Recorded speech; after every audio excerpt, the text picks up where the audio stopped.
দর্শক, ইস্তেমার আরো খবর আমরা জানবো এই মুহূর্তে। সহকর্মী ইকবাল আহমেদ সরকার যুক্ত হচ্ছেন আমাদের সঙ্গে। ইকবাল, দ্বিতীয় দফার ইস্তেমায় কত মানুষের সমাগম হয়েছে এবং নিরাপত্তা ব্যবস্থা সম্পর্কে আমাদেরকে জানাবেন। গাজীপুরের টঙ্গীর ইস্তেমা ময়দান, যেটা কিনা তুরাগ নদীর পাড়ে অবস্থিত 160 একর এলাকা জুড়ে, সেই 60 একর এলাকা জুড়ে আমরা দেখেছি যে এই বিশাল মাঠ একেবারে পূর্ণ হয়ে গেছে মুসল্লিদের আগমনে।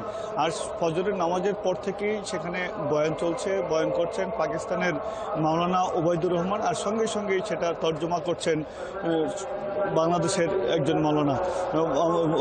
বয়ান শুনছেন তাবলিগের যারা মুসল্লি রয়েছেন, ধর্মপ্রাণ মানুষ রয়েছেন, এখানে যারা এসছেন তাদের মধ্য থেকে একজনের কথা শুনবো যে এখানে 3 দিন যে অবস্থান করছেন, কি করছেন, কি হচ্ছে, কেন আসছেন? নাচ কালাম বলতেছে আল্লাহর মধ্যে, আল্লাহর পথে আমরা আইছি, আল্লাহ আমাদের লিয়ে আইছে, খুব সুন্দর লাগতেছে। ঠিক আছে, আমরা দিনের দাওয়াত এরকম পুষাবো, আল্লাহ রসুলটা করে তাই আমরা করবো। ঠিক আছে, আল্লাহ পাক আমাদের হিফাজত করে দিয়েছেন, আমরা আবার আল্লাহর মধ্যে করে আবার দিন দাওয়াত দিতে যাবো। আপনি শুনছিলেন যে তারা দিনের পথে, দিনের দাওয়াতের জন্য, ধর্মের পথে নিজেদেরকে ইহকালের জন্য, পরকালের জন্য তৈরি করার জন্য এসেছেন লাখ লাখ মুসল্লি। আর তাদের যে অবস্থানের জন্য, তাদের নিরাপত্তার জন্য আইন শৃঙ্খলা বাহিনীর পক্ষ থেকে নানা পদক্ষেপ রয়েছে আগের পর্বের মতোই। সিসি ক্যামেরা থেকে চারিদিকে মনিটরিং করা হচ্ছে, বাইনোকুলারের মাধ্যমে ওয়াচ টাওয়ার থেকে মনিটরিং করা হচ্ছে। প্যান্ডেলের ভেতরে গোয়েন্দা পোশাকে, সাদা পোশাকে গোয়েন্দা কর্মীরা বা গোয়েন্দা কর্মকর্তারা সার্বক্ষণিকভাবে পর্যবেক্ষণ করছেন, নজরদারি করছেন, কোনো ধরনের বিশৃঙ্খলা যাতে না ঘটে, কোনো ধরনের অঘটন যাতে না ঘটে, সেই জন্যে এখানে আইন শৃঙ্খলা বাহিনী পরিকল্পিতভাবে কাজ করছেন। প্রতি পালায় বলছেন যে 2500-এর বেশি নিরাপত্তা কর্মী কাজ করছেন। এভাবে তারা 3 বারে দায়িত্ব পালন করছেন। পুলিশের পাশাপাশি আইন শৃঙ্খলা বাহিনীর অন্যান্য সদস্যরাও দায়িত্ব পালন করছেন। এছাড়া তাবলিগ জামাতের স্বেচ্ছাসেবক বাহিনী রয়েছেন, যারা কিনা নানা ধরনের কাজ করছেন। কেউ পাহারা জামাতে রয়েছেন, কেউ মাইকের দায়িত্ব পালন করছেন, কেউ বিদ্যুতের কাজ করছেন, কেউ পানির কাজ করছেন। এভাবে তাবলিগের নিজস্ব হাজার হাজার কর্মী রয়েছেন যারা কাজ করছেন। আজকে দ্বিতীয় দিনে আপনি যেটা বলছিলেন যে বয়ান হবে প্রতি ওয়াক্ত নামাজের পর, এছাড়াও আরও কিছু কর্মসূচি রয়েছে। সেটা হলো সকাল 10টার পর থেকে শুরু করে মাদ্রাসা শিক্ষার্থীদের সাথে আলাদা করে বয়ান হবে।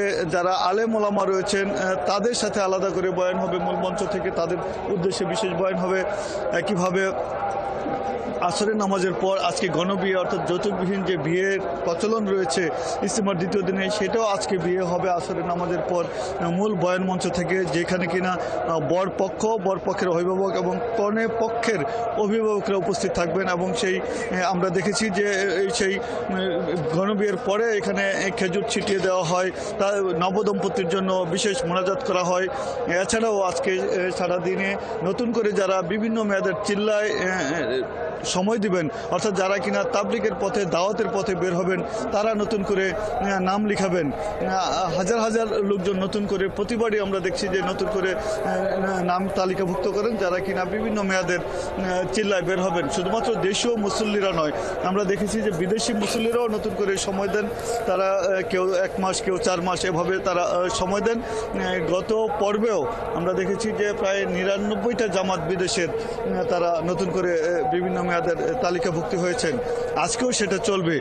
তারা বলছেন যে তারা এই যে মেহনত করছেন, তারা তাবলিগের জন্য নয়, নিজেদের জন্য এবং অন্য মুসলমানদের জন্য, যারা ধর্ম থেকে দূরে সরে গেছেন, যারা ধর্মের পথে নেই, তাদেরকে ধর্মের পথে আনার জন্য তারা মেহনত করছেন। এই মেহনত চলবে আমৃত্যু পর্যন্ত। এই ইস্তেমা চলবে প্রতি বছর। তারা বলছেন যে এবারে যে আখেরি মোনাজাতের মধ্য দিয়ে আগামীকাল তাদের এই যে সুরায় নেজামপন্থীদের যে ইস্তেমা চলছে, সেটা কাল শেষ হবে আখেরি মোনাজাতের মধ্যে। তারপরে তারা বের হয়ে যাবেন আবার তাবলিগের পথে, দিনের পথে। এভাবেই তারা